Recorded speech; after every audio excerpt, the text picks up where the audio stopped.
Try and get some sense of your history as a filmmaker, your influences.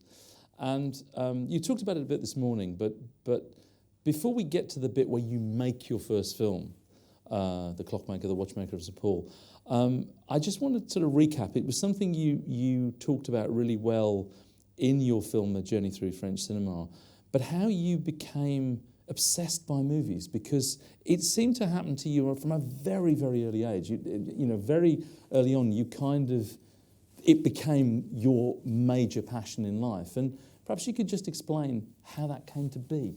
I think it happened when I was 13. I was already going a lot to the movies, but I remember seeing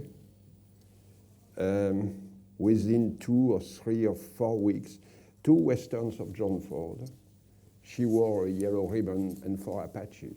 And I remember coming back, and I was sometimes taking the resume of films in some magazines that they were publishing the screenplay with photo. And immediately, I remember putting the name of John Ford, directed by John Ford. And I think I thought that I wanted to do the same. I wanted to film the sky. I wanted to film the cavalry at that time. I wanted I decided I would be a film director. And at this point, you were in Lyon? Where were you? No, I was in Paris. I stayed in Lyon. I was born in Lyon. We stayed in Lyon until I was 6 or 7. Then my parents moved. I came back very often to Lyon. But we are living in Paris. And I was seeing those films in Paris. And so I decided, and I've never changed my mind. And films were my passions. But I had a lot of interest. I was reading a lot of books. I was interested in music.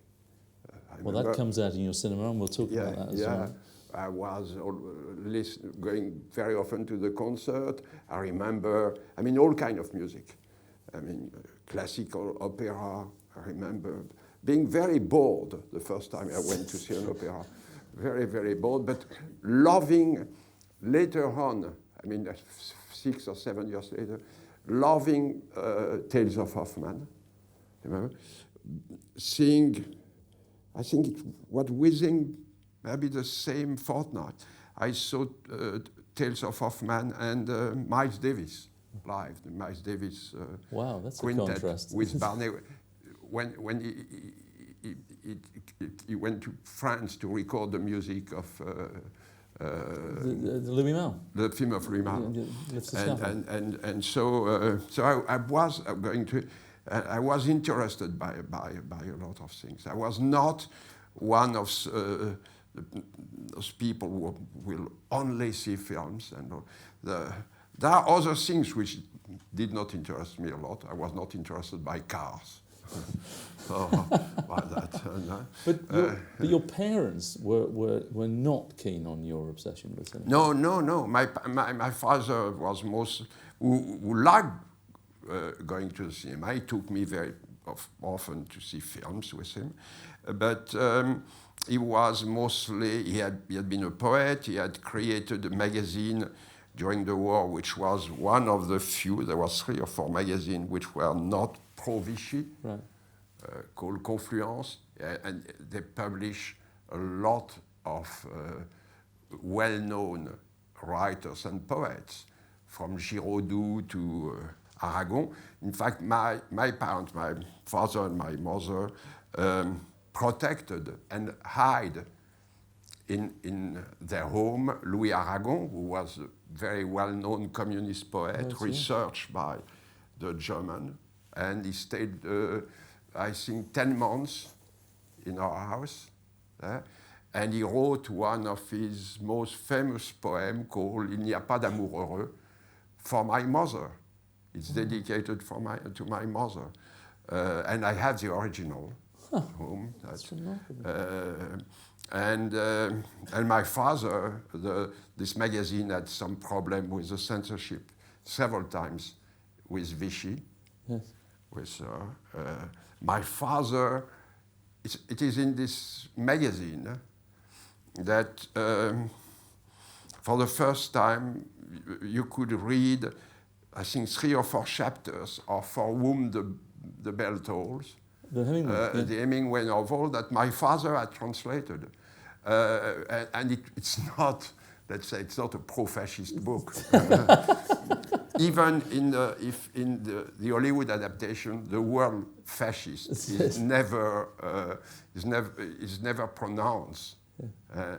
And when they ask the screenwriter Dudley Nichols who suppressed the word fascist from the dialogue, because it's difficult to make a whole film about the Spanish Civil War without having the word fascist in it. No. He very simply answered the fascist.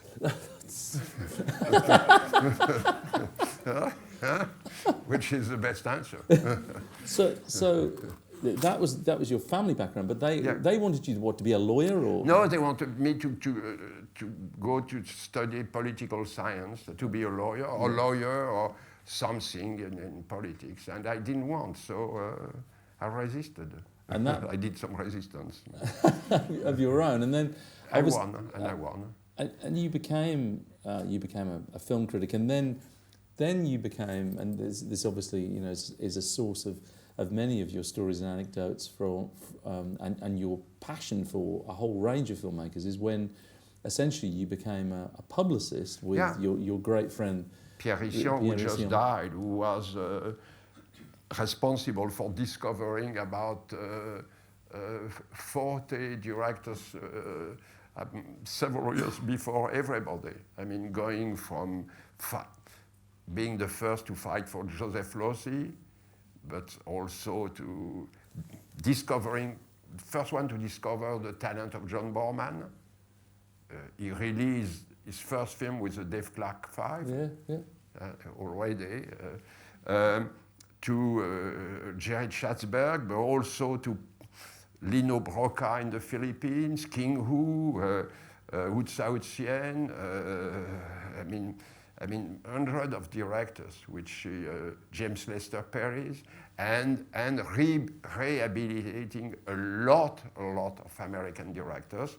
We were re-releasing their films from Raoul Walsh to John Ford, a lot of films of Raoul Walsh, Samuel Fuller.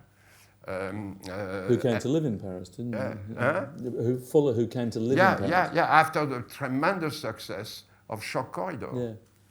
That was the company of Pierre who released Shock Corridor, and it was a huge hit in Paris, and a huge critical hit. And we work with practically all the people who had been blacklisted, from Losey, John Barry, Abe Polonsky, Albert Moles, Dalton Trumbo. So I knew them all.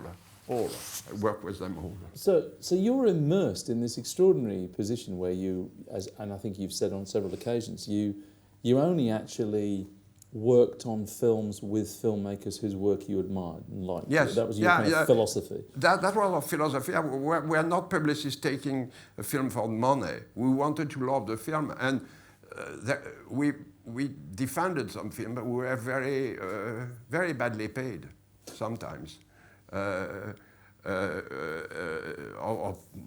We accepted to because the people had not a lot of money to make it for very, very, very little money. But all kind of directors, all kind of country, and a lot of French directors who fought for a lot. I mean, it's how I spent 4 weeks with Jean Renoir when the re-release of La Bête Humaine, and people like that, and it was very exciting to work. But when you were doing this, and obviously we're talking really about the kind of the 1960s and the early 70s. Were you also, you said, you always, in a sense, you did this and you were a film critic because, you were waiting You were waiting to make movies yourself. But were you, whilst you were doing this, you were trying to make movies? You were trying to make, you were making shoots? I was writing screenplays which were rejected. Yeah. It took me a long time. I mean, I wrote a screenplay based on a book by Robert Louis Stevenson, The Beach of Falisa.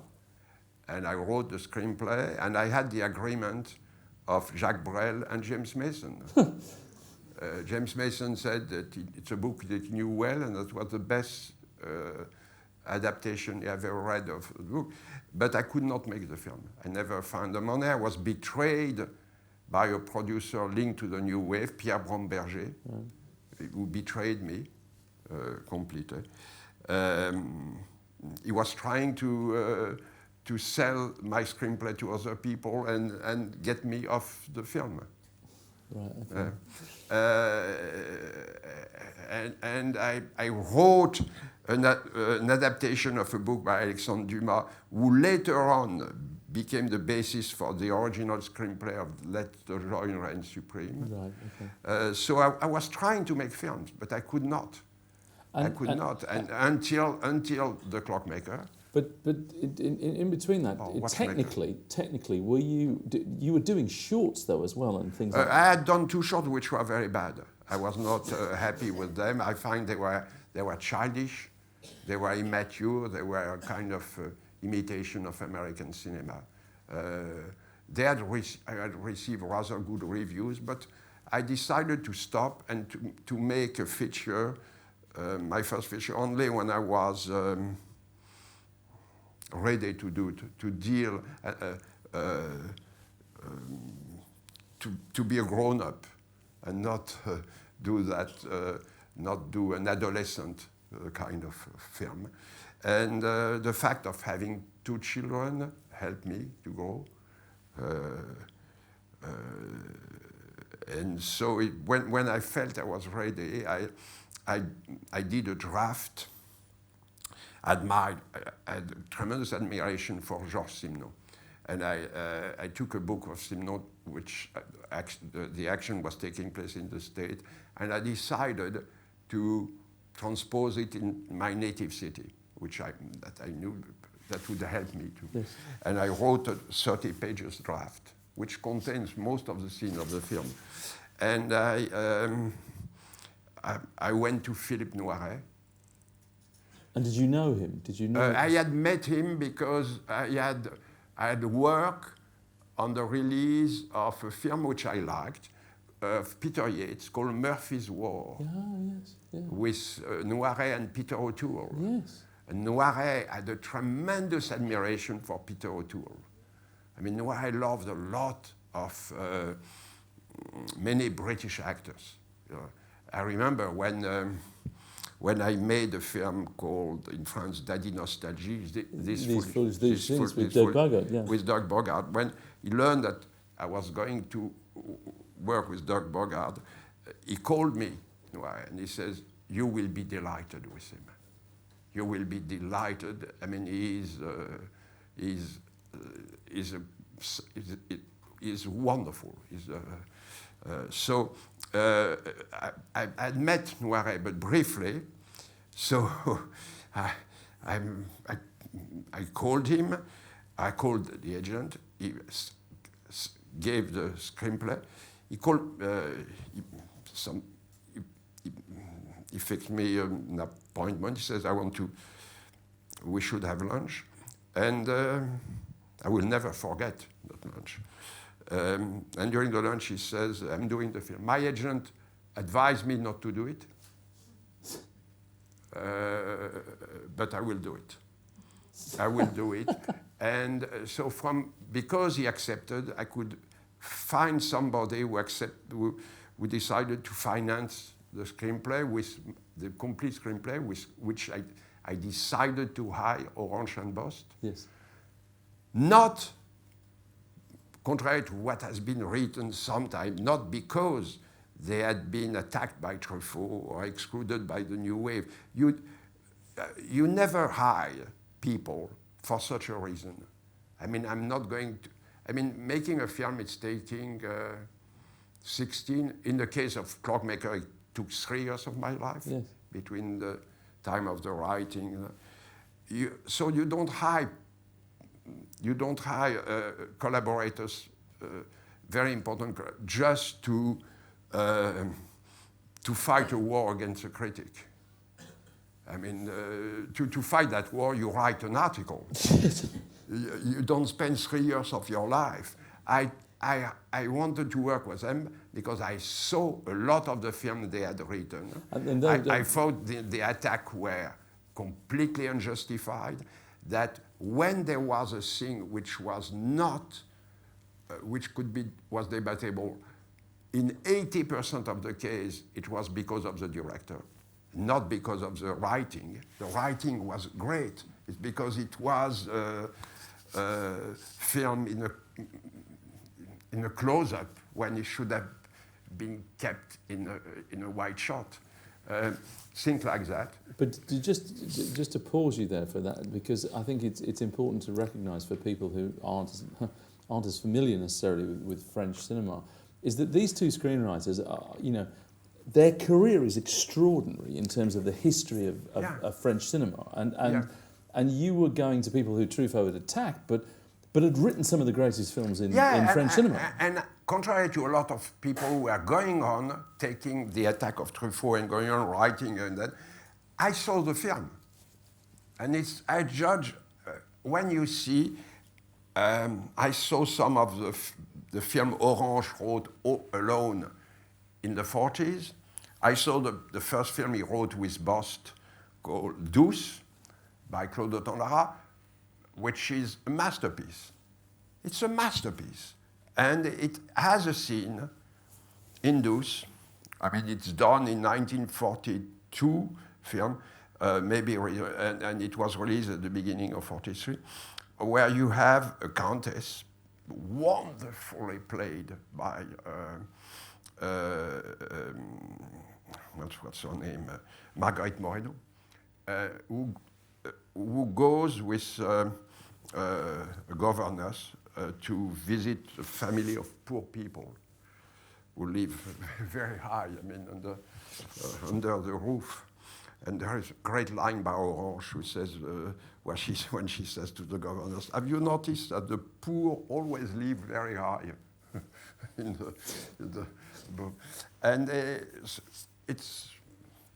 they are supposed to help them, to bring them food, a kind of boiled beef and a soup, and very patronizing. It's a very biting scene, very, very biting, nearly Buñuelian kind of scene. And at the end of the scene, she goes out and she says to the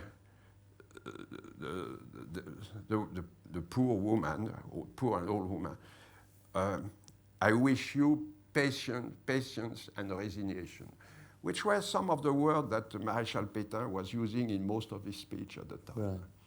I mean, I'm asking to the French people to be patient, and then the guy, guy from the working class guy, who comes after that, you say you should have wished impatience and revolt.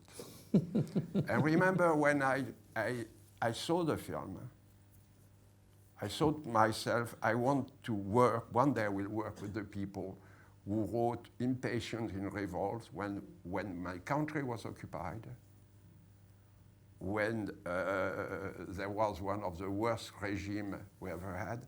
You had two screenwriters who wrote that line, and I wanted to meet them. Yeah. Yeah. I mean, it's not to fight the new wave, because and I saw many other films that they did. En cas de malheur, a very good adaptation of Simon. Very, very, very, very good. And the film were biting, had a great, the women part were terrific, contrary to a lot of French films which were sometimes misogynistic. And so I decided I wanted to work with them. It's how I picked them up.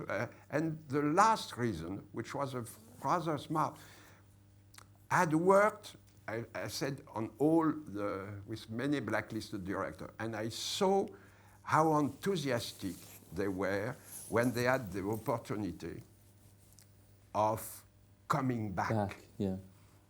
I had met Ringlarner when he worked on MASH. I had met Dalton Trumbo when he worked on Exodus and Spartacus. And they were so happy. Yeah. They were giving everything. Waldo Salt, when he did Midnight Cowboy. I mean, Albert Moles, when he started to work with Clint Eastwood on The Big Eyed. I saw the enthusiasm, and I said, they are, for the moment, they are expelled from the fact that a young film, somebody who is young is coming, I will have them with me. And I'd seen a lot of French directors working with well-known screenwriters, fashionable, and those screenwriters were doing so many screenplays that the directors had a problem getting them to rewrite a scene because they were doing, at that time they had signed 2 or 3 other contracts. And I thought, I'm young, I haven't done nothing, so I will never have that. When Orange et Bost, they will be ready to fight with me without counting the time, the number of drafts, and what they did. So that's how I work with them. And in terms of what you learnt from making your first film, I mean, a number of directors talk, about how, in a way, that sort of freedom about you've got to deliver. There's a pressure, but on the other hand, you never have quite that freedom that you have on a first film. That you no, have it's not true. You don't think that's true? No, it's not true. Because when you do a first film, you are too frightened by things. For me, all the films were like, except that the more you are doing film, greater is the impression that you don't know anything. But maybe also because I can borrow a line of somebody which I admire tremendously, which was Michael Powell. He said that all the film he made them because he wanted to learn something. I could absolutely borrow that line. All the film I made, it's the main reason is I wanted to learn. I wanted to learn about a period. My second film was the 18th century, a moment never studied by French history. The Regency, the 15 years between 18 years between Louis XIV and Louis XV.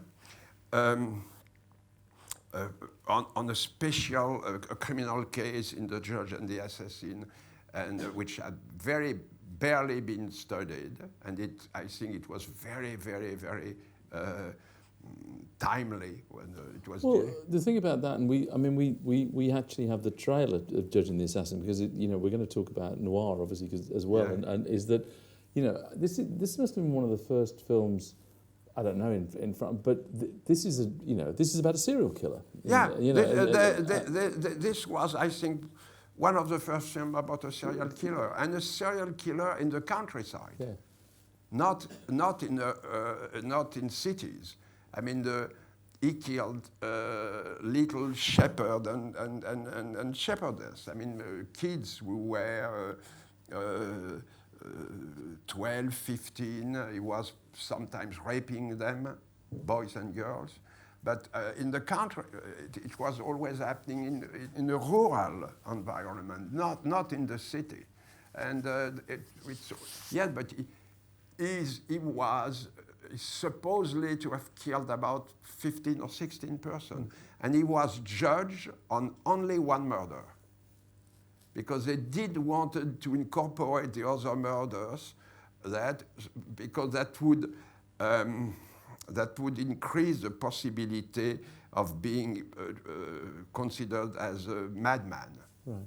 So they decided to concentrate only on one murder and get the death penalty, which they got. So, but again, in all my films, I mean, I remember when I did The Princess of Montpensier, it was about the war, the religion war between Protestant and Catholic, and which was so bloody, so horrible, so cruel.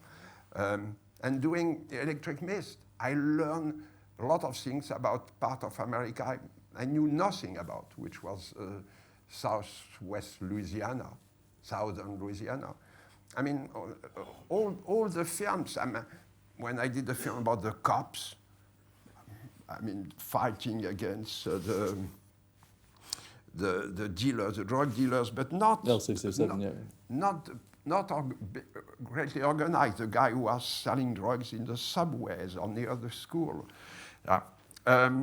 This is a world that I did not know at all. I mean, I had no knowledge, not at all, not the first idea of the historical context of Life and Nothing But.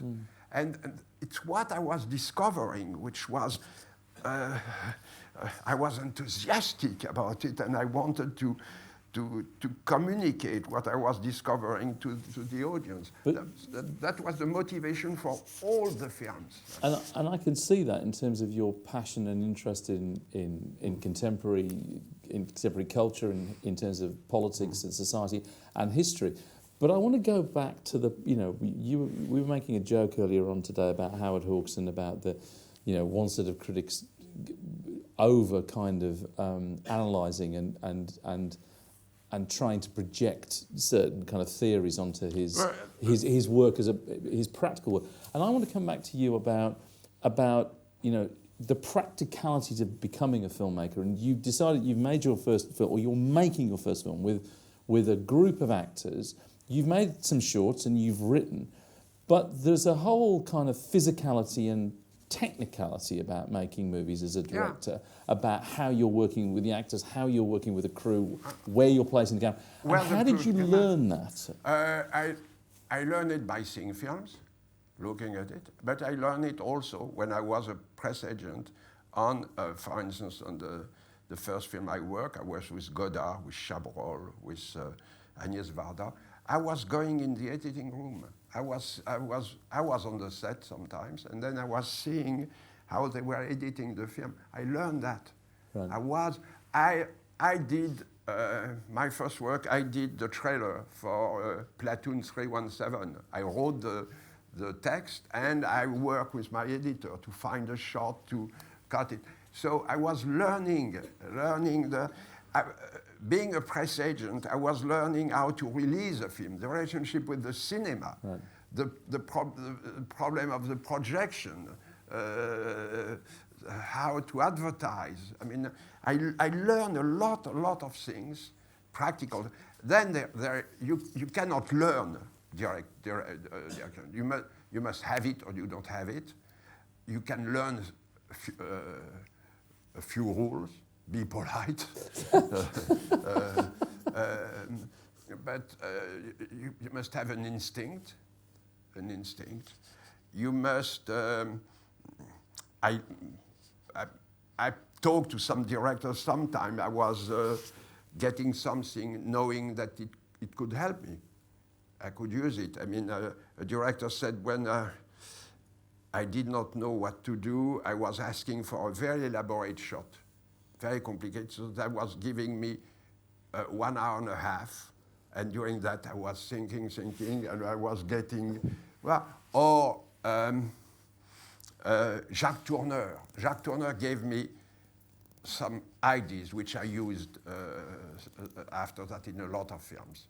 I mean, always have the source of light, which is lighting the room, to have it in the shot, whether it's a window or a lamp, always have it, always making understand to the audience where is the light. And he was obsessed by sound. And he was when he was doing the last rehearsal, he was taking out all the projectors and keeping only the natural source of light, the lamp, the window.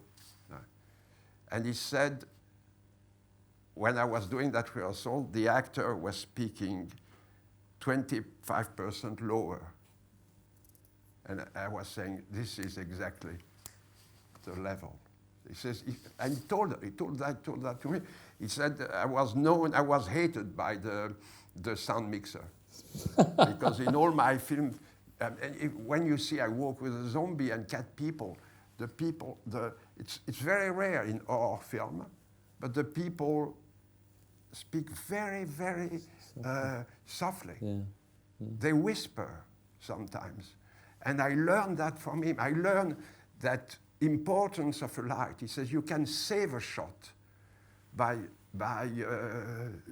using a light, the backlit. So I learned a few things like that. From Raoul Walsh, when he described during a lunch that I had, how he was shooting the combat scene in Objective Burma, a total masterpiece. Objective Burma, I saw it again. It's a superb film, even if the British are ignored, and that was an Hollywood invention of having Burma conquered by the Americans. But apart from that, the film is absolutely superb. And he was saying that he was never rehearsing his action scene. Never. He was describing to the people what he wanted, and he was immediately saying, action. If it was not good, he was starting over. If there was, it was good for 25 seconds. He said, okay, I will keep and I will put the camera further on, keep that, and we start from that. So like that, he says, people were never doing twice the same thing. They were always fresh. They were always moving. They never were looking that they were eating marks. And when you see the scene in The Naked and the Dead, Objective Burma, or in his westerns, yes. It's completely, it shows that it looks so, there is a fluidity, a kind of organic fluidity, which is incredible. So I decided to do that when I did Capitaine Conan. It's how I shot all the battle scene, no rehearsal, no rehearsal. Immediately always a take, and then we discover what's that, and we decided to use what is good and to start from there. Just going back, because I want to come, but I just want to flash back a little bit to you were learning lots of things as a press agent, etc.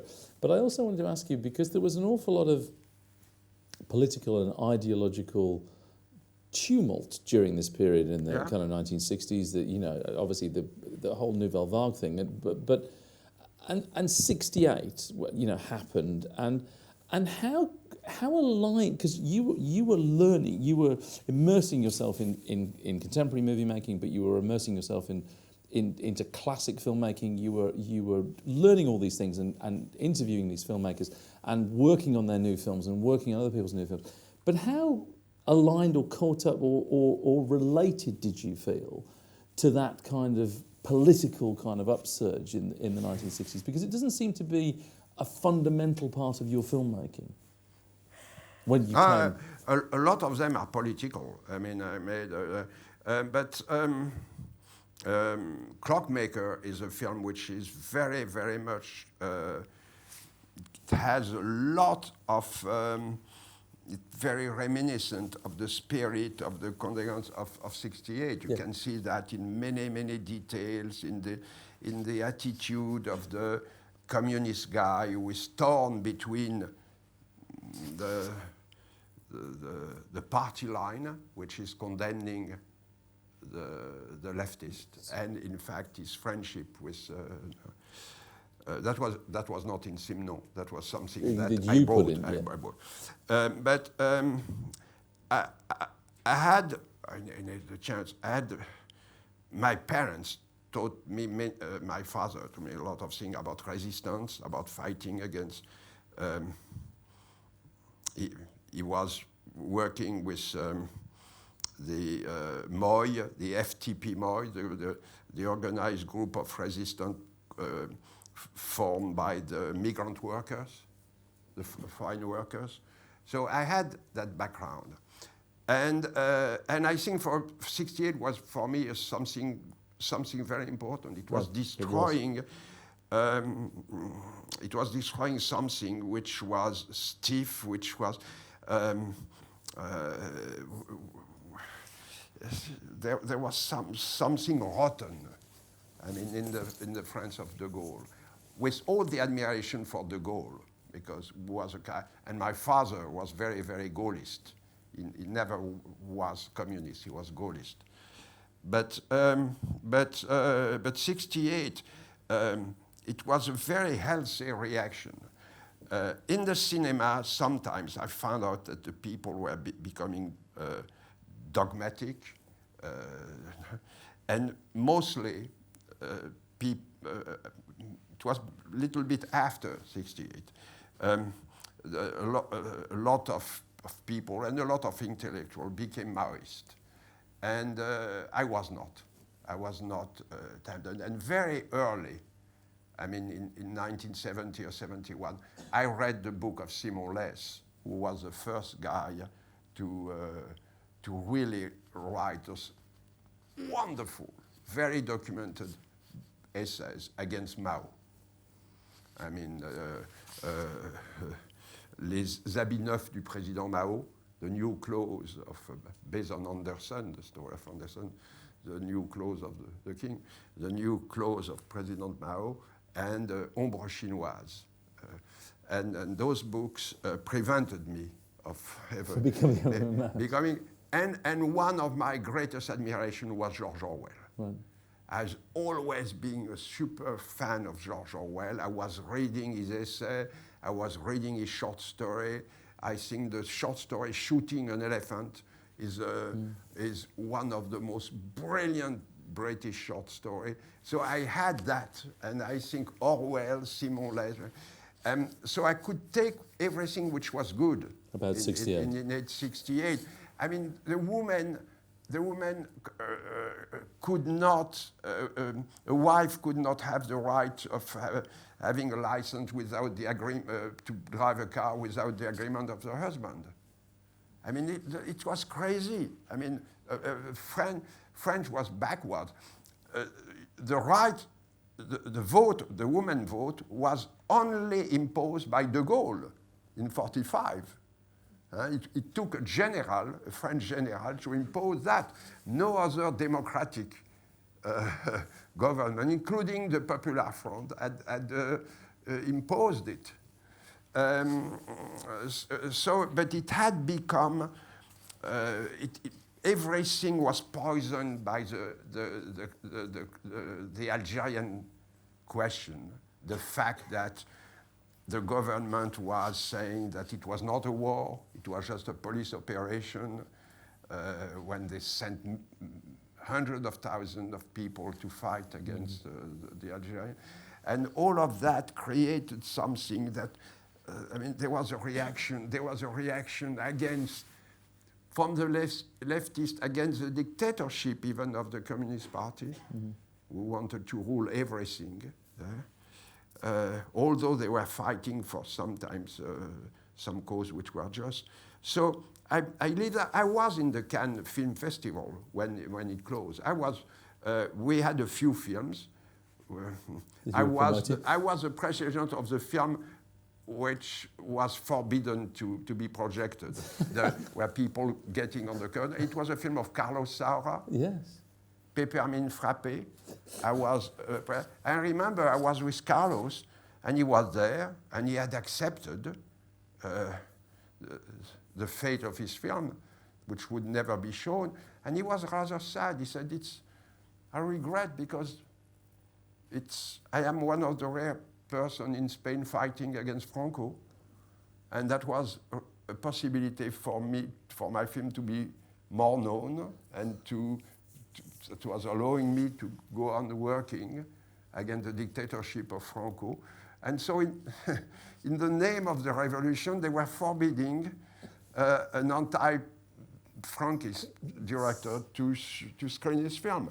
And the other film that we were working on was the third film of Milos Forman, Au Feu les Pompiers, The Fireman Ball. Oh, yeah. Yeah, which was a devastating satire on the communist dictatorship becoming completely lunatic.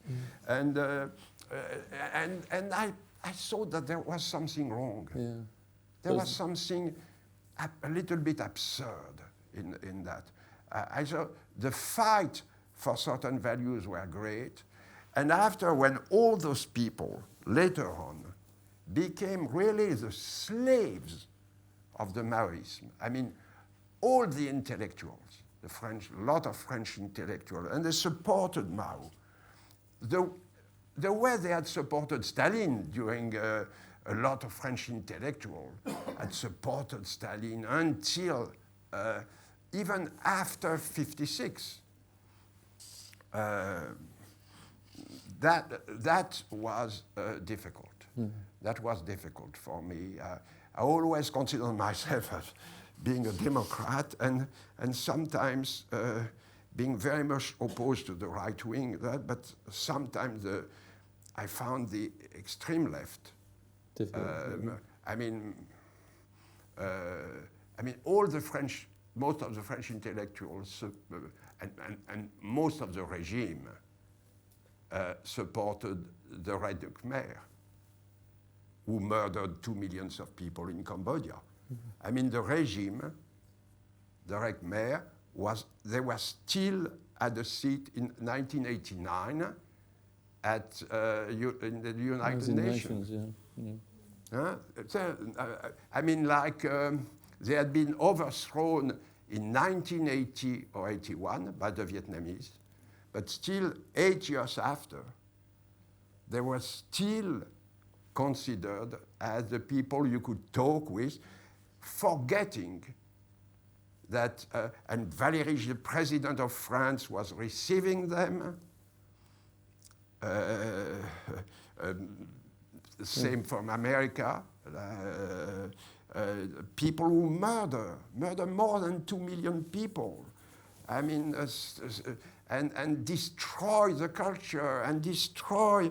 I shot a film in Cambodia, and I know the devastation they did, and nobody ever apologized. I mean, of course, the worst criminals were Kissinger, who threw more bombs on Cambodia than on Nazi Germany. And the operation had lovely names. It was called Operation Breakfast, Operation Tea Time, and that was then hundreds of tons of bomb on civilian village and that. So, and Kissinger received a Nobel Award for Peace at that moment. I remember. Yeah. That he received it. I mean, this is, I think, if we go on like that, Donald Trump will win the next Okay, candidate. I'm stopping right there. This trailer was done by a director I mentioned in my journey to the French cinema, Jean Sacha, the guy who directed a very good film with Eddie Constantine. And did you choose him to do? I chose him. You chose him to do it. I chose him to do it because when he could not make any more films, he did some trailer. He did all the trailers of François Truffaut. And he did all of mine until Death Watch. Wow. I mean, so I was, and I was using a director I always defended to do that was his first job. But before being a director, he was an editor, and he did, in fact, one of the first trailer in France. He did the trailer for the release of The Bride of Frankenstein. In the 30s. Wow. He edited the trailer of that film. So, about just on the, because we must move on to because you started talking about lots of other films, but two things. One, I have to ask you about Simenon because you know, in terms of us as a noir festival, and also because of French cinema and French literature, Simenon is this kind of gigantic kind of presence, and the volume of his work, the influence of his work. Were you always a fan? Was it quite clear you wanted to adapt Simenon? I mean, I wanted to adapt. Or no, yeah, I was a great fan. But I wanted. My first film. I did not wanted something, and I could not something totally dark and desperate. Right. I wanted to have, and I found that book which has a hope. Yes. There is something at the end, reconciliation between the father and the son. So, but yes, I always admire him. I think he's extremely dense.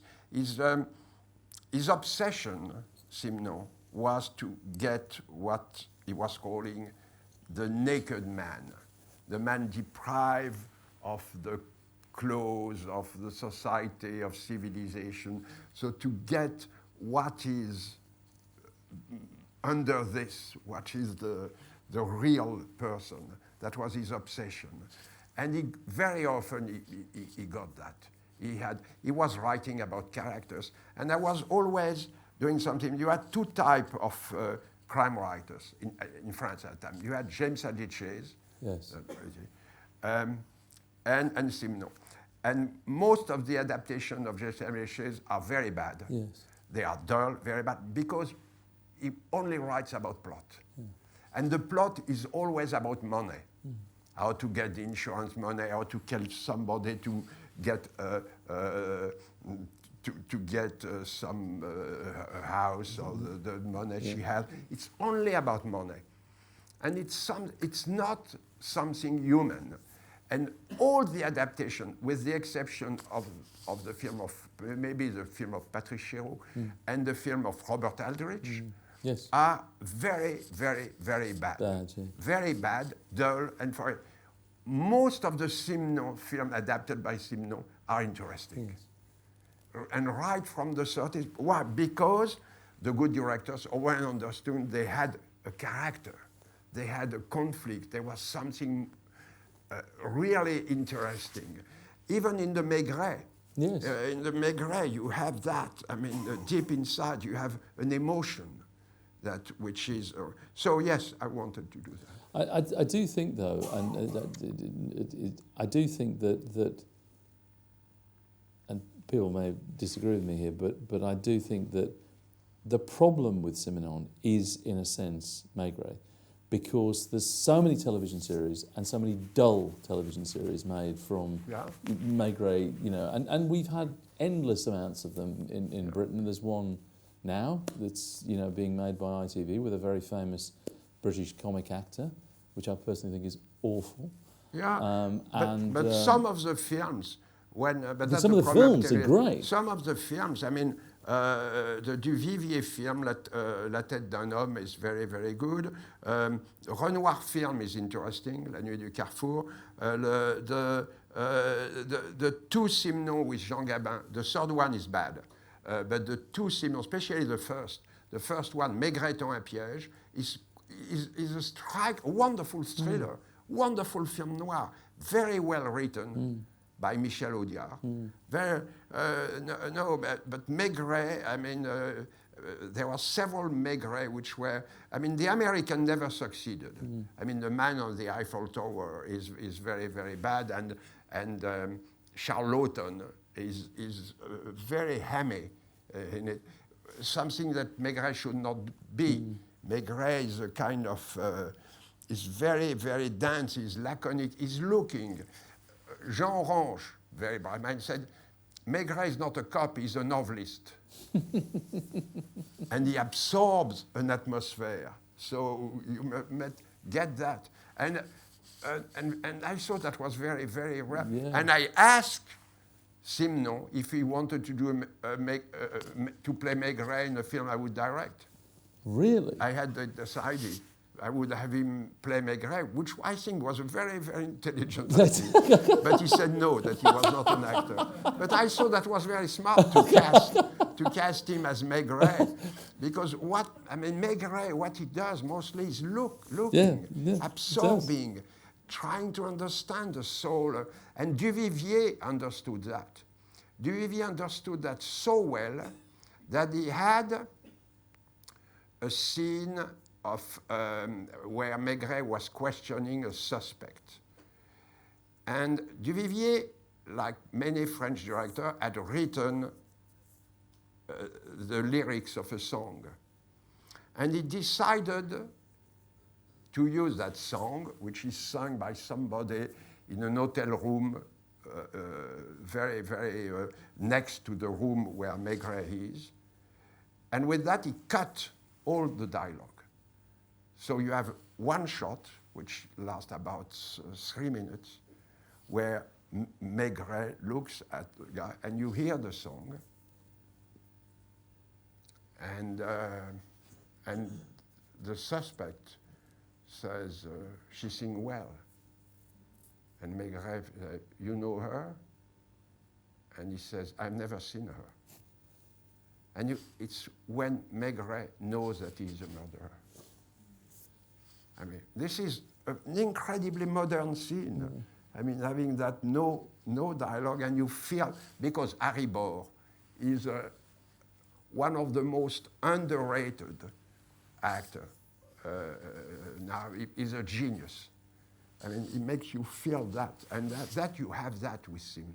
And obviously, from what you said, the fact that you asked him to play Maigret in a film you would make, so you got to know Simenon a little bit.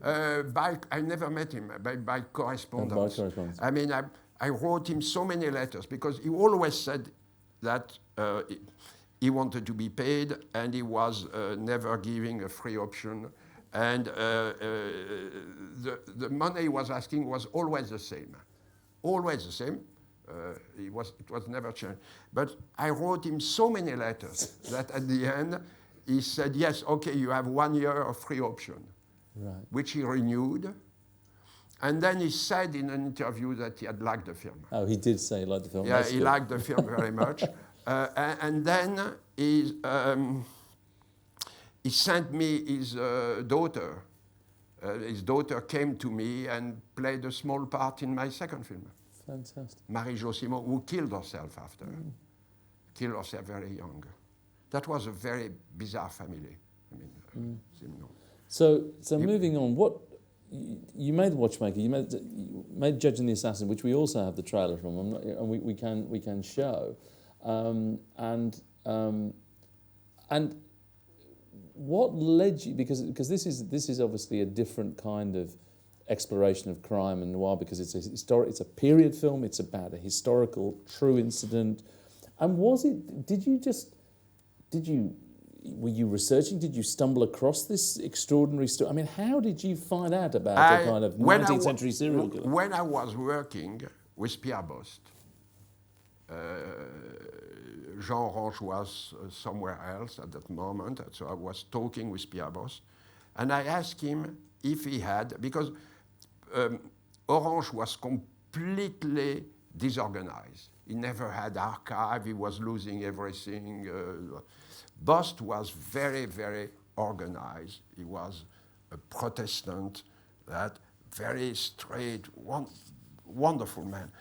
His father had been a Protestant minister, had correspondence with Joseph Conrad. Wow. Yeah. And Bost himself had been work at Gallimard, where he discovered several important writers. And he was a very good novelist himself. So I asked Bost, have you ever written a screenplay that you like and which has never been produced? And he said, yes, we wrote something, a long treatment, in 1948. And we never got it made. It called The Judge and the Assassin. And he showed me the treatment. And he gave me, he said, he gave me the book written by the judge on that affair. So I had that. And I thought, this is a wonderful thing. If I can expand it, because it was written, I added, for instance, the first third of the film was not in the screenplay. Right. All the wandering of Bouvier all around France, the discovery, that was not in the screenplay. I mean, all the film I made, each one was at a new challenge. So I made 3 films with Noiret. I chose 3 different periods: contemporary, 18th century, 19th century. He plays 3 different characters. An ordinary man today, a prince of the blood in the 18th century, and an intelligent judge bourgeois of the 19th century. And the last film I made it in Panavision widescreen. I was the first person to use the new lens they had, which were using very, very little light. I could open at 2, which was nothing for the night scene. And 2, the scope was very, very important for the close-up, but also for the landscape, because you have a lot of real location and very splendid photography by Pierre William Glenn, and great music by Philippe Sard. And the music was recorded before the making of the film. And which means that everyone, because there is a lovely box set that Studio Canal put out of a number of Bertrand's films, so to see the film as it should be seen, not cropped like that, you'll have to watch it properly. Yeah. But actually, it's interesting about those collaborators, because first off, Noiret obviously became, you'd gone to him, you knew him because of, as you said, Murphy's War, but he obviously became a close creative collaborator. I mean, he was my brother, my elder brother. He was my, I said he's my autobiographical actor. I absolutely loved him as a human being. How many films did you make together? You made 8 films, that's right. And he's during The Clockmaker, during 2 years, we tried to finance the film, and we were rejected by everybody, very violently, very rudely, and he was always with me. Always. He was coming with me. We were insulted. Some producers just weighed the screenplay and said, no, I cannot do that. It's too heavy. It will be too long, and it's too heavy. And one day, when I succeeded in making A Clockmaker, I said, but Philip, why did you stay all those years with me? I could have, after 8 months, I would have understood if you said, I tried, we cannot do it. He said, I'd given my word. That was Philippe Noiret. And I mean, we were like that. And how did you work together? I mean, in terms of what, we were joking earlier on about, Shelley Duvall talking about Kubrick and how many takes he would have. And very few takes. I hate to do many takes. I love to have a spontaneity. Sometimes you are forced to do that, and with some actors, it's better to do 2 or 3 more takes. I mean, it's always, you have always to be prepared. But I spend little film. I do not cover myself. I've practically nothing, which is on the editing room when I edit. Right. I edit I shoot. It's edited as it's shot most of the time, except sometimes there is, as in my film, they're never are too plotty. So you have moments where they are rather free.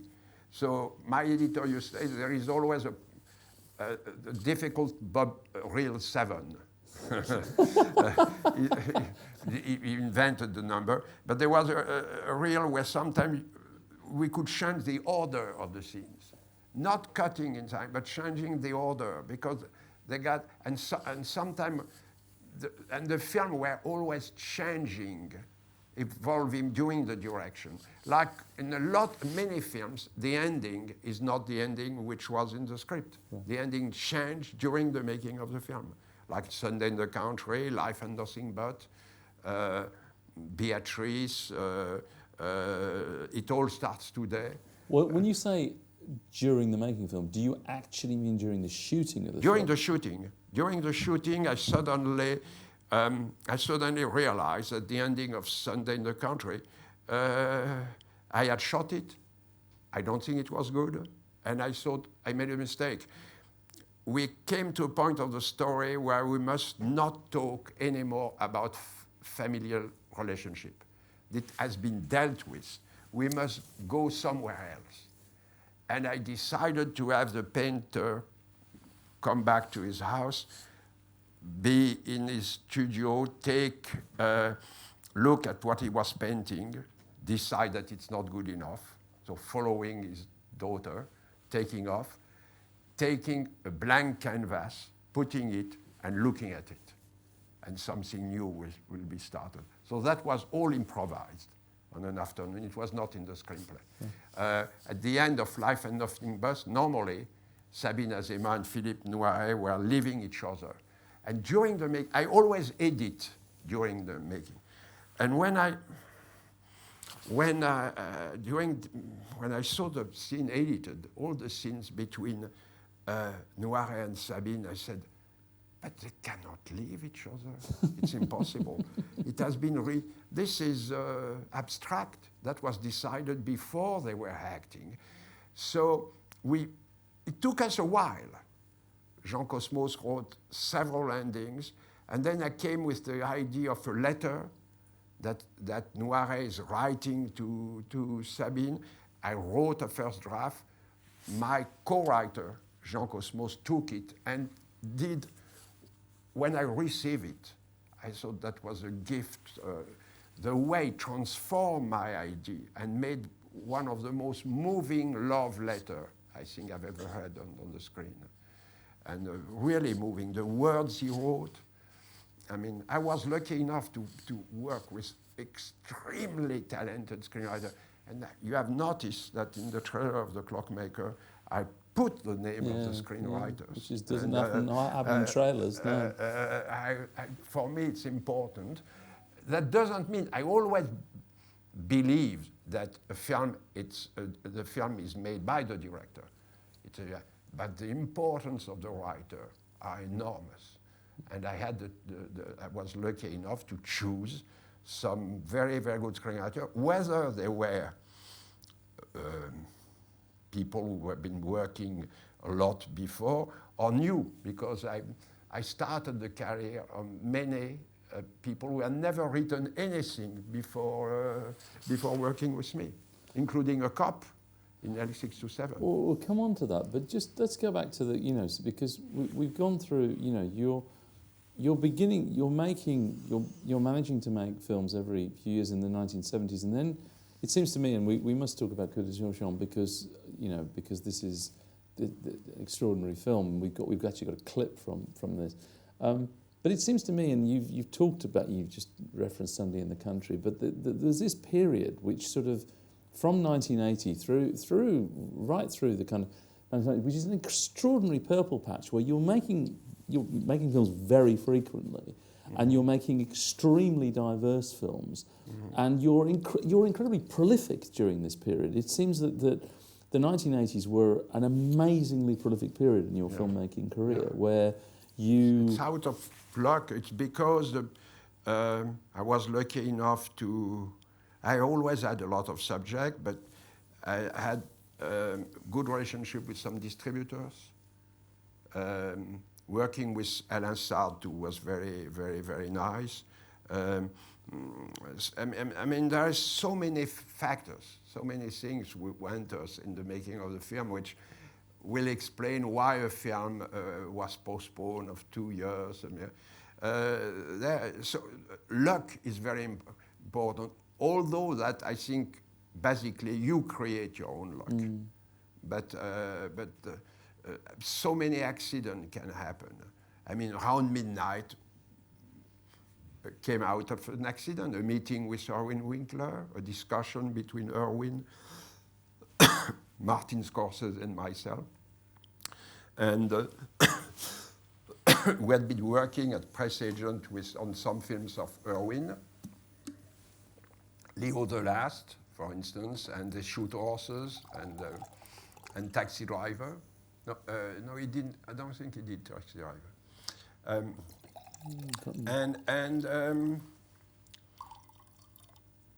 And Irwin says, if you were free to choose a subject, what would you do? And Martin said, The Last Temptation of Christ. And I said, there is a photograph of Lester Young in the Hotel Louisiana. The great jazz musician. Yeah, sitting on a bed, and he's looking, and I would love to try to find out what he's looking at. And so he's in a kind of seedy hotel room, expatriate. And he called me back. He says, "Are you serious about the idea of a jazz musician in Paris in the 60s?" I said, "Yes, I'm serious." And he says, "Well, okay, it's a deal. You'll write a screenplay." So I pick up David Rayfield, the screenwriter of Sidney Pollack, somebody I adored. I adore David. I had done Death Watch with him in Glasgow. Yeah, that's your British film. Yeah, my British film. Yeah. Scottish. You're Scottish, okay. Scottish. They're still part of the UK. But Yeah. The film was not produced by any, co-produced by any British producer, including David Putnam and Sandy Liberson, because they said that in Glasgow you will be mugged. I will be murdered. That will be horrible. So we don't want to help a film shot in Glasgow. That was one of the happiest shoots I ever had in my life.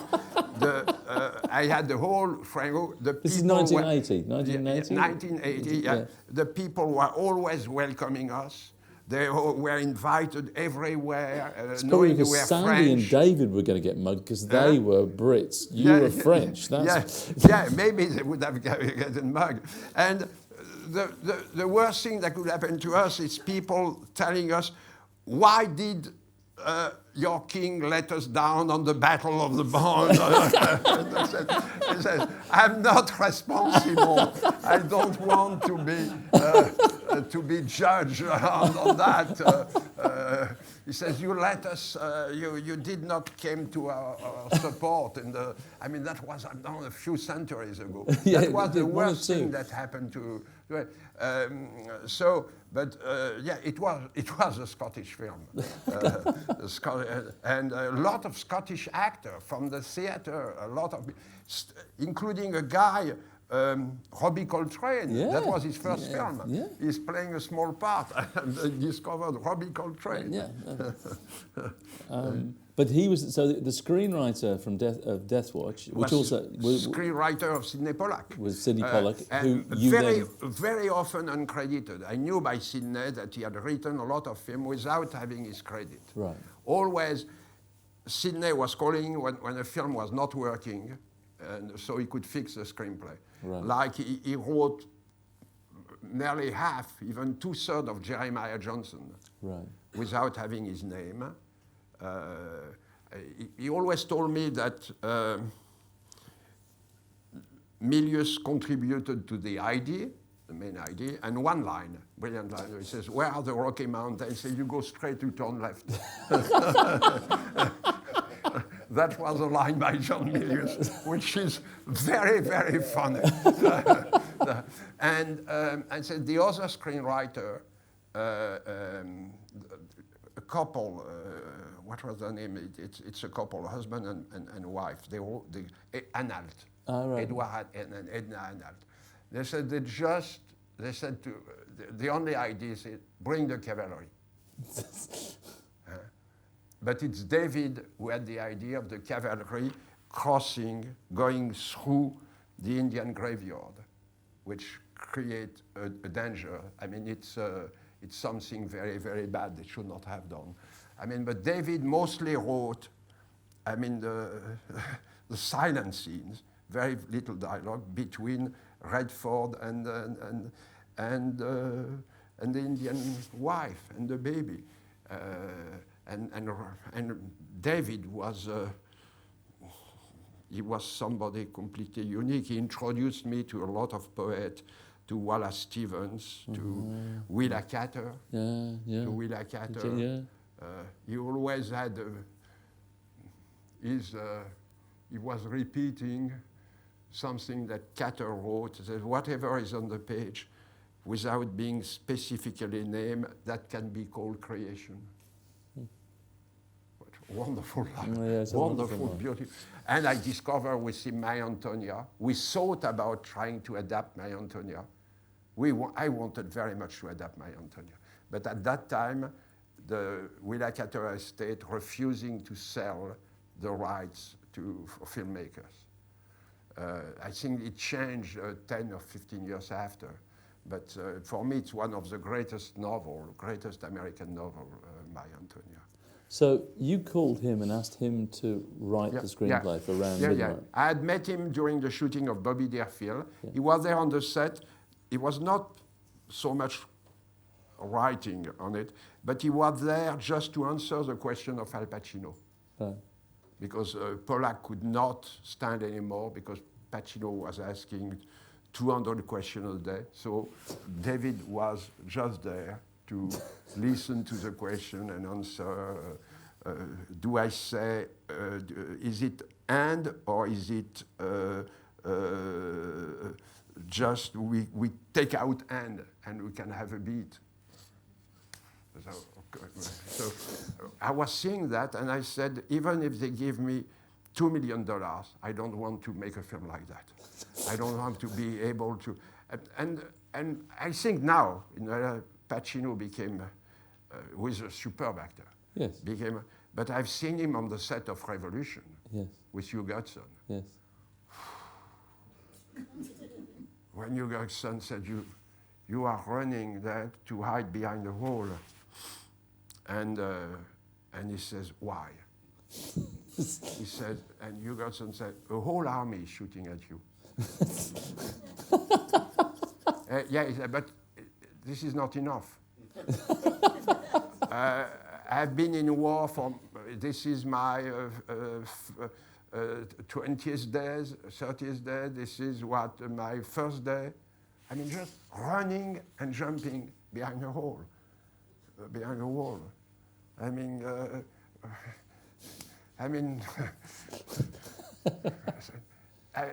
it was 2 hours discussion for that. But you didn't. I mean, but interestingly, on Round Midnight, you decide. I mean, obviously, because you wanted authenticity, you decided to work with a non-actor essentially in terms of a legendary musician. Because Dexter I love music, yes. and even if I think Robert De Niro is one of the greatest actors in the world, when he's playing in New York, I can very well see that he doesn't know the music. Mm-hmm. He's not reacting to a note like a musician. He's not. There is things that a musician will bring you things that or you must have an actor who knows very well the music, who can play music. That happened. And Dexter was bringing a thing which was so unexpected in the delivery of a line, but even when he was playing, a smile to the drum player, because Billy Higgins had found a note which was pleasing him. I mean, if you don't know the music, you cannot get, and for me, that will make the difference. Because we shot all the scenes of Round Midnight, they were recorded live. We took the risk of, and that was part of the subject, that the fact that Dexter could be not in shape and is not at his greatest at some moment, but that part of the story. The musicians sometimes arrive for a gig in that, and they are drunk, and they don't play very well. But even when they don't play very well, when they are great musicians, there is something which I mean, Lester Young, who was completely broken at the end of it. I mean, but some of his last recordings, they are not perfect. Is that? But they are so incredibly poignant and moving that it's better than perfect.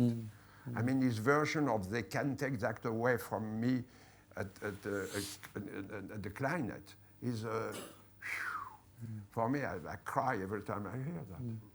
Going back before Round Midnight, because to bring it back to the kind of crime genre for a minute, Coup de Torchon, which we're going to show a clip of in a second. This is, I mean, this, you know, for me, this is one of the great adaptations of a noir novelist in terms of Jim Thompson, and the fact that you took Pop 1280, you took an American, absolutely, you know, vernacular American crime novelist, and you transplant the whole story. You transplant it completely from the United States. Not even, you don't even put it in France. You put it in colonial France in terms of, you know, Africa, and it's a radical reinterpretation, and yet it's absolutely, utterly recognisable as Jim Thompson. I think it's an incredible achievement. What led you to wanting to do Thompson in that way? I was, and I'm still a great admirer of Thompson. I loved his work, and I discovered very early on Pop 1280, translated in French by 1275 âmes. So they took out 5 persons. You have 5 less persons in the French title. And a French novelist made a novel about that, trying to discover where, what happened to those 5 persons. So, and I tried for many years to adapt it. I tried in France, different period, 1920, 1930, in the north of France, in the Alps. It was never working. And one day I was rereading Louis Ferdinand Céline, the voyage, the long voyage into the night, and the description of the colonial company. And I immediately thought, but this is Jim Thompson. This is the same terrible violence, the same oppression, the same racial bigotry and hate. And so I immediately thought of Africa. And I called Jean Ranche because I knew that he had been very often in colonial Africa. And he knew that. He knew. And I needed somebody who knew, not somebody who had read about. Right. Somebody who had experience and memories. So we wrote the screenplay, and then yes, the film was a huge hit.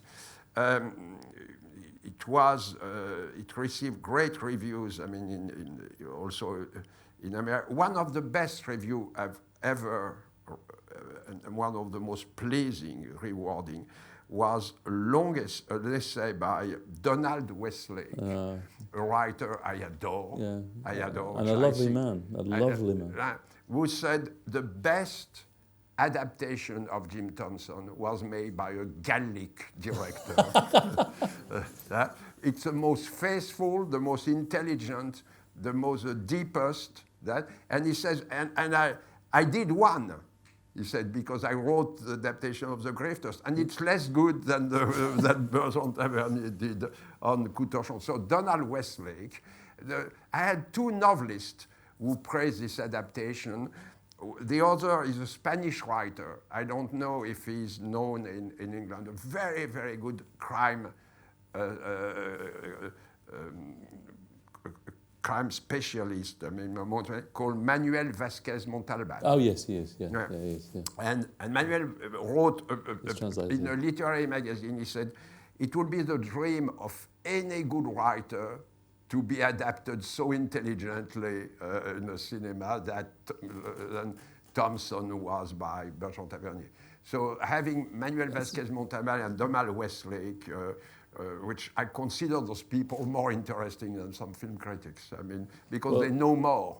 They have a more they have a knowledge about what the material.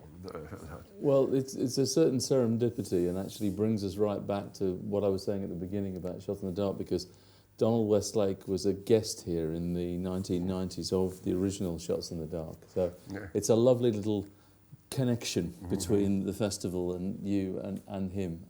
And he wrote a great book about Africa, Donald Westlake, called Kawa or something yes, like that. He did, yes. Which is about, it's about Imin Dada. Yeah. It's a great book. Very biting,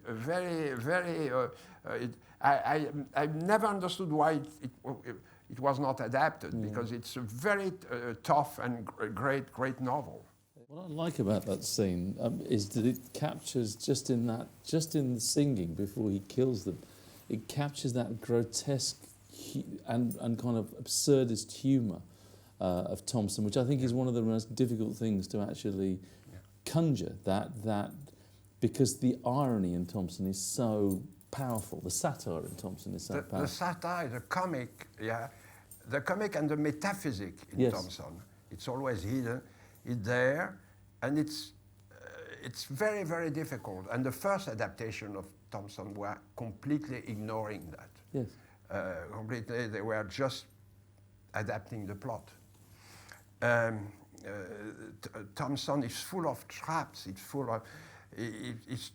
He's writing quickly, so sometimes the plot have holes. You must get rid of those holes. But he had irony. I mean, he told us. I mean, his masters were Cervantes and Karl Marx, which is a very interesting mix for a pulp writer, and Richard Wright also. Richard Wright, and it's you have that. You have an incredible, say, absurd comic thing. I mean, which one of the great things is a line that the character is repeating all the time, which is, he says, "What are you going to do?" He says, "Yes, I've been thinking about that and thinking and thinking and thinking. And after I've been thinking, spending hours returning this idea, in my head, I have decided that I was not going to do anything." So you have that long moment to come from the non-decision. And you have something that you must keep in mind. In Thompson, he's using sometimes a line in italics, which is saying the opposite of what is said in the previous sentence. And you must keep that.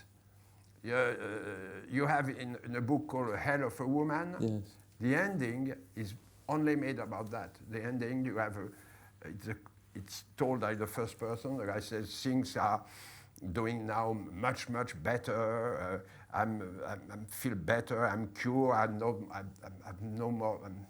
I don't use any more drug." And in Italy, I'm taking a lot.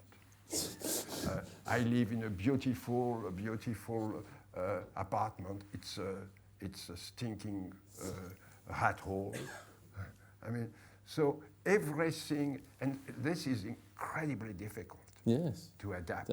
To adapt that. And I did that in Coup de Torchon, having at the end, I decided to use the eclipse of the sun. I decided to add at the end something completely metaphysical, which was not in the book, but that was a way of getting what was in the book, that the spirit behind that. And the fact also that nothing is politically correct. I mean, he wants to get under your skin to get the nerves, which is the most, where it will be at the really vital and most violent. I mean, when I showed the film in Telluride, you had some wonderful liberals which were very offended by the fact that the character Noir kills a black guy, was saying, you know, I kill you because you kissed the ass of the white person and you deserve to die. And you should be very pleased because one always kills the people you love the most, and he kills him. And this is this. When it's there, I took the whole dialogue of Thompson. Yes. This is the dialogue of Thompson. I mean, that's. And so everything came alive in Senegal. And what was it like shooting there? Oh, wonderful, wonderful, very easy. That was one film which went incredibly well. I mean, incredibly. A very happy shoot. Lovely food, great atmosphere. I had two singers, Eddie Mitchell and Guy Marchand. And when they were singing all the songs of Bing Crosby, imitating. I mean, so that was very good during the night. And, they were great. Eddie Mitchell is a great rock singer, country, and Guy Marchand is a great crooner. And so we were having a lot of fun. They were making contests, remembering the song of Sinatra and Crosby, and singing them, and so that was wonderful. I would never have thought Bing Crosby and Frank Sinatra on the set of Coup de Jour. I mean, everything can happen on my set. I love to get a happy mood, so I organize crossword puzzles on the call sheet, and we are always trying to make tests, to have jokes, to invent rumor of people sleeping with other people. I mean, that's I want a shoot to be happy. Most of the time I succeed. Sometimes when you shoot in Paris, it's more difficult, right? Because you have to go home and you are facing the problem with the washing machine and the thing like that. All those things you do not want. I was understanding Melville when he was shooting or preparing a film or shooting a film. He was going to live in a hotel. Yes. Because you don't want to be facing anything which will distract you from the film. Well, but that brings us, that sort of jumping forward and missing out lots of great films. But to L627, because if Coup de Torchon was a kind of radical reinterpretation of a master kind of crime pulp novelist, this strikes me as being this isn't jazz. Maybe it is jazz. It's rock and roll. This is like a verite. It's almost like a punk rock movie where you're you're just diving into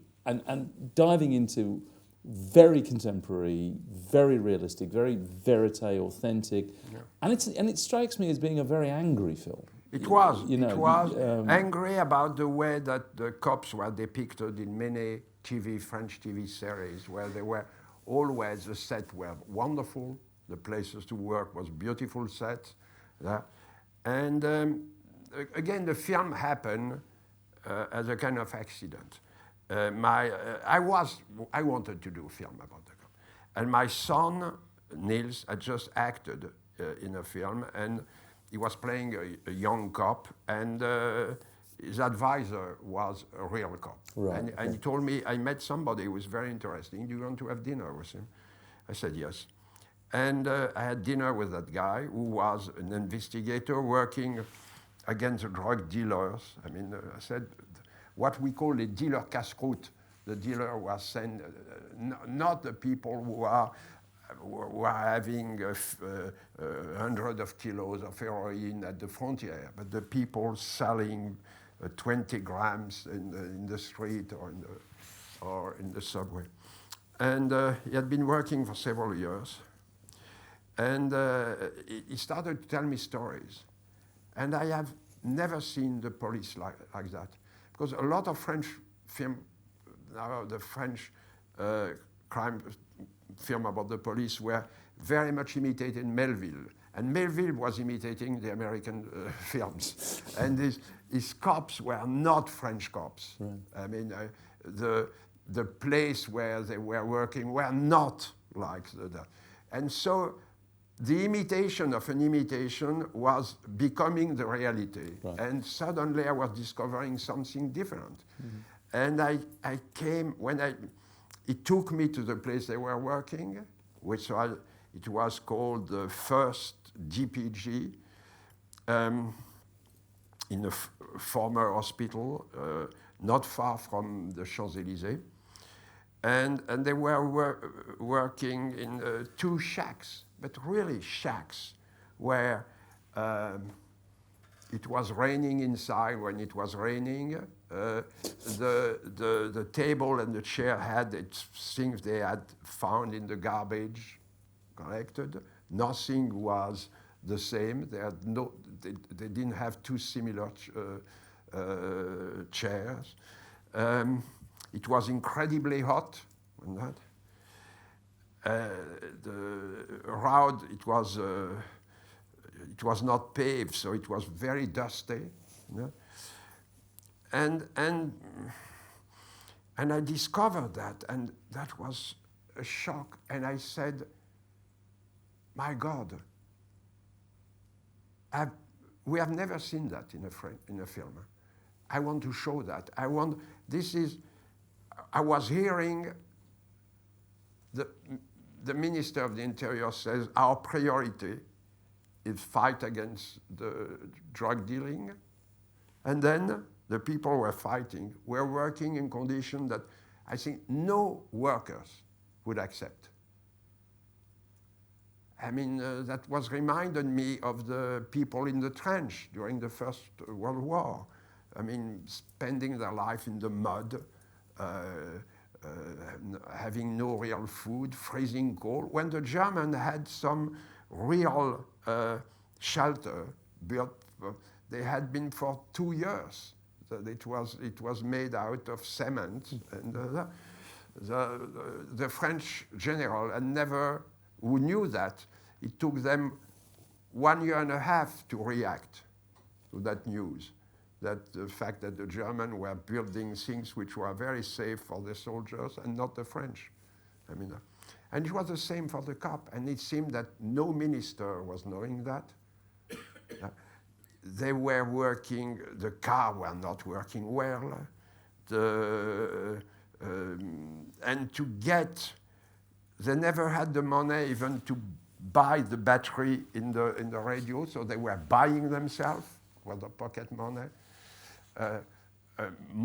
Some of them did not know the rules. The leader was totally, had been very, very stupid and dumb, and I decided to keep that. But as in the police, the promotion is done with the number of years, so that guy who was inefficient, bad, stupid, would be promoted and would get more power in 2 years, when the people who were really doing the job would not be promoted. And after the dinner, I said to Michel Alexandre, what you told me is very... Could you write... Michel Alexandre was the cop. I said, could you write things? I would like... If you could write a few scenes, no plot, don't think about a plot. Just give me 10 scenes without an order. I mean, an investigation, a raid or something, the way you arrest somebody. No link where you are. And immediately, when he gave me the page, I saw the dialogue was terrific. He had an ear for dialogue, for the vocabulary seemed very, very right. The behavior of the guy, of the people, was something completely new to me. I've never seen that in any movie. So I said, okay, we are working together. And we wrote about, he wrote like 60 scenes. And then I took them, I found an order, I combined them, I found a beginning, middle, and then we waited to get the end, and we wrote everything that way, and the film was very much attacked by the Minister of the Interior, very, very much. You must attacked. have been so pleased that. I mean, he was no, because we had decided to organize a lot of screening with real cops to talk to, and he stopped that. He forbid that. Oh, really? And so we had to cancel at least 200 screenings all over France because of it. And he said that at the end, he received so many calls. I mean, the cops were calling the radio station saying, we have seen that film, everything is true.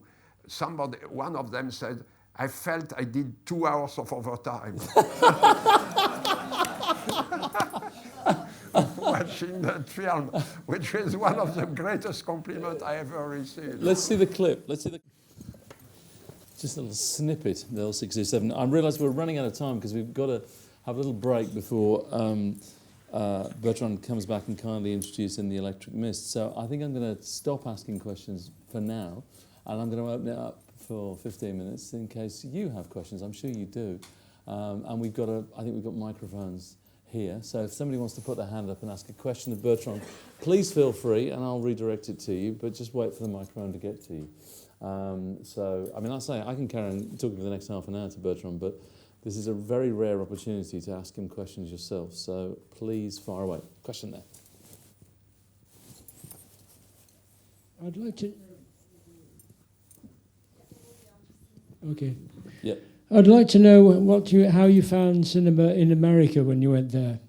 How? How did you find cinema in America when you went to America, when you first went to America? That depends how I find what. I met many directors which were great. Working there was difficult. It's why I never wanted to do the adaptation of Thompson in America. I knew I was not ready to deal with the American system. I did that later on when I did Around Midnight. Yes. I found it more bureaucratic than you would think. Yeah.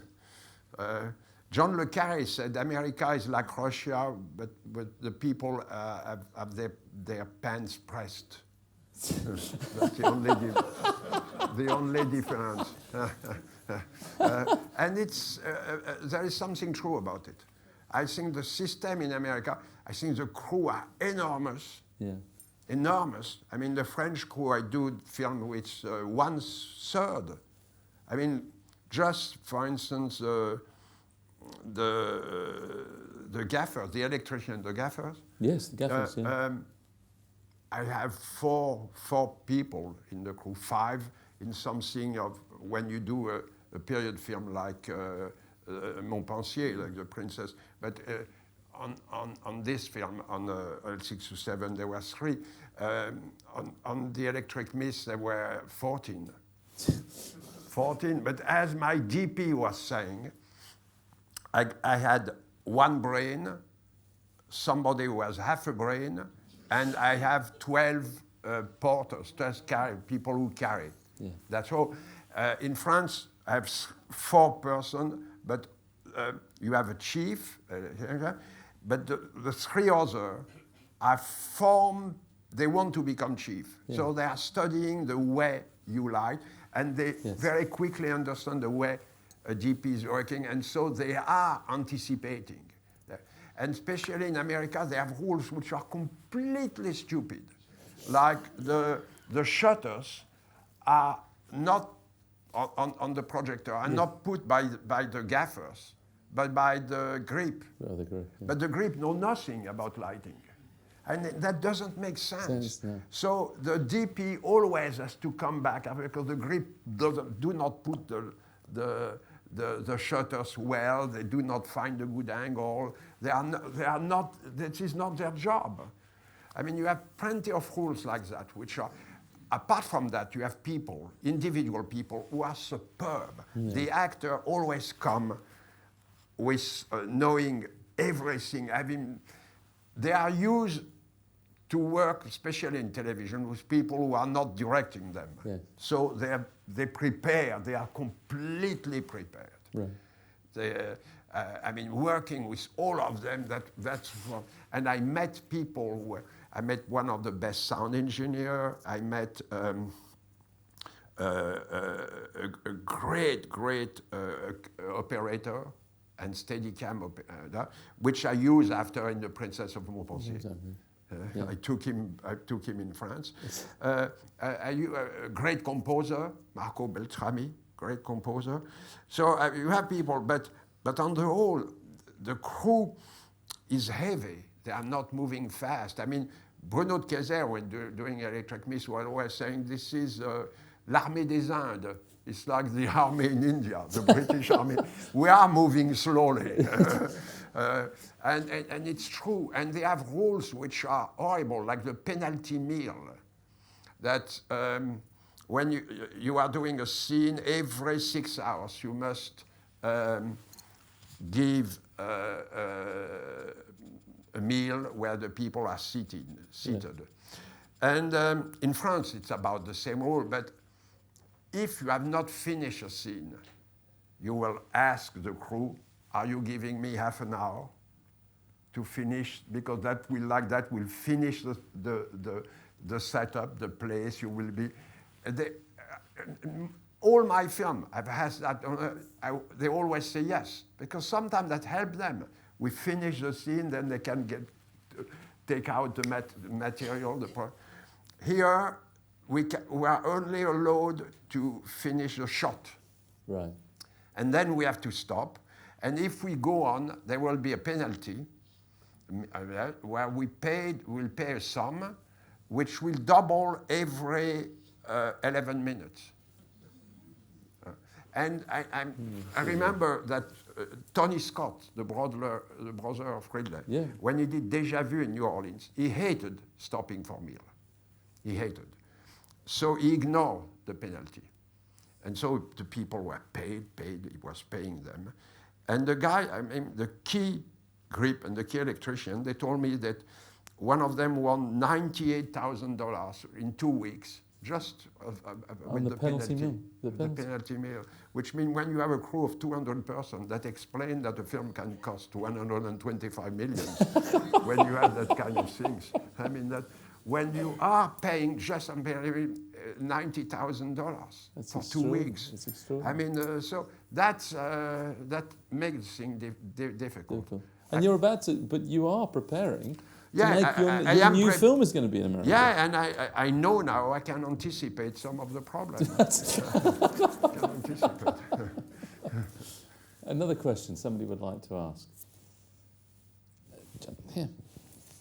Excuse me, sir. I wondered if you'd seen the film Redoubtable, and if so, what was your reaction to the portrayal of Jean-Luc Godard in that film? I like the film very much. I think Michel Hazanavicius is a very gifted director.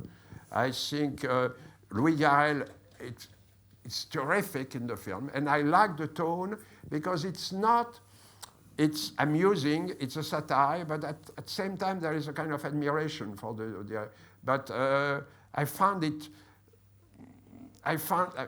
very, very enjoyable and very true, except that that Michel Cournot, in a scene, was much more elegant than the actor who portrays him, and which I think is, but it's a mistake only for me because I knew very well when they are in the great scene where they are talking in the car, coming back from Cannes, which is a very, very good scene. I found, of course, all the people who are worshipping were. And mostly sometimes ignoring the film of Godard that Godard made for when he was Maurice. They are lousy. They are horrible. They are the opposite of the great masterpiece that Godard made at the beginning and after, when he came back to his, when he stopped being a Maoist. And it's still the Maoists are the only person who were able to, not. They were not. The fact that they supported a regime which tortured and killed more than 25 million persons is not being judged in France as something which you should be ashamed of.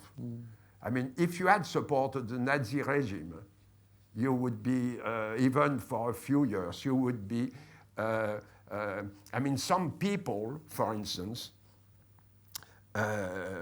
are attacking a French director, Claude Autant-Lara, who in the last year of his life joined the National Front. So it's forbidden to speak of him in many newspapers. But at the same time, in the same newspaper, there had people who were Maoists who are still writing, people who supported the Reichswehr and who are still admitted. I think there is something, I mean, 20 million, 25 million of Chinese are not worse that you cry a lot about them. It's what Simon said. He wrote when he wrote, he said, those people, the people who supported Madame Mao, were saying that it's very bad.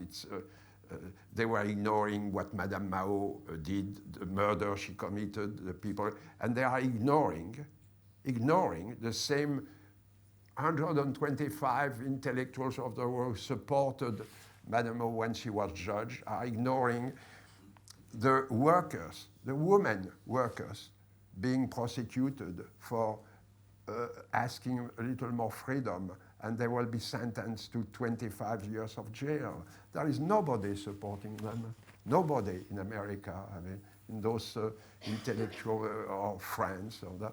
And that's so. Time for another one or two questions, and then we'll have to break for 15. There's one here, gentlemen. Before, give you a little comfort break before we have an electric mist. Did you get any backlash for being sympathetic towards the police in El 67? And did that inform making La Patte or The Bait? I can't remember what it was called in English. The Bait it's called The Bait in English. Saying, was there a kind of backlash in any sense to L627, and did that inform the Bait? For me, it was the following. It was something for me very important to say. I mean, that the people were lost in a sense of value. They did not know. They were living in a world dictated by images and by publicity, and ignoring the reality. All the things that some of the good cops, the cops who are interesting, which are depicted in L6, are fighting against. I must say that working with, I met, when you meet a cop who is an intelligent guy and with,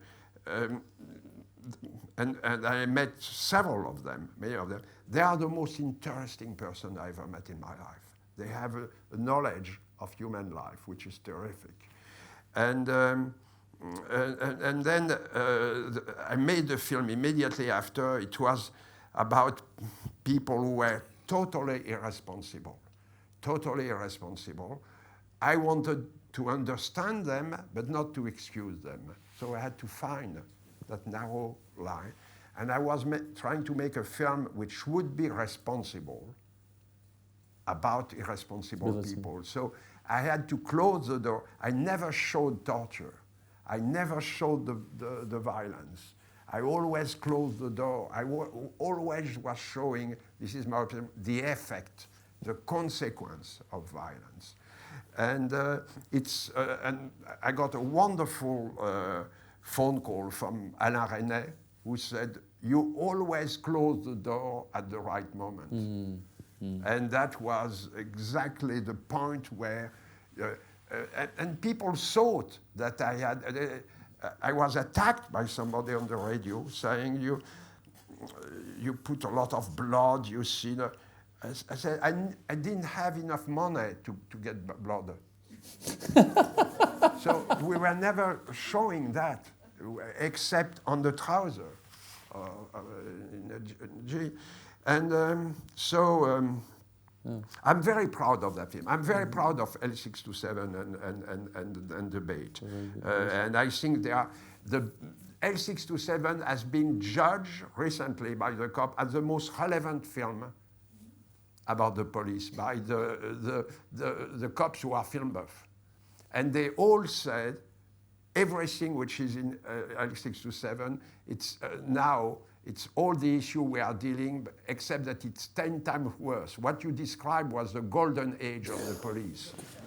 They told me, they are telling me, all the cops which I'm seeing have been, every time, I mean, people say, oh, you did that film, it's great. I mean, the court scenes, and a lot of people praise that movie. One of the most moving for me was a discussion I had with Steven Soderbergh, who said that I was calling him to complete, because I had loved Out of Sight. Yes, it's a great film. Which is a tremendous adaptation of one of the writers I love, which is Elmore Leonard. And he said, yeah, but Bertrand, you know, L627 is a masterpiece. And I showed it twice to my crew before making Traffic. That was the inspiration for Traffic. That was your film. Fantastic. Well, that's an amazing compliment. We have to sort of have a little pause, but before we do, because Bertrand has ranged over a wide variety of subjects, and I think you've got a sense of this extraordinary career, and we've just shown a very few clips, and Bertrand's going to come back in a minute and introduce In the Electric Mist, but as a kind of way of recognising that, and also as a way of, you know, in terms of us bringing back in this modest way this year, but bringing back Shots in the Dark, and Bertrand kindly agreeing to be our guest of honour, we have a little kind of inaugural award. I don't know how he's going to get this back to France. I don't know. But this is for you. This is the very first Lifetime Achievement Award of Shots in the Dark ever, and it says so. And it's a little token. I can die after that. A little. No, you can't, because you've got to make the film in America. Yeah. But this is a little token of our esteem, our recognition, our thanks to you for being our wonderful guest, agreeing to come here, and for making so many wonderful movies. My God. Ladies and gentlemen, Bertrand Tavernier. It's very heavy. It is very heavy.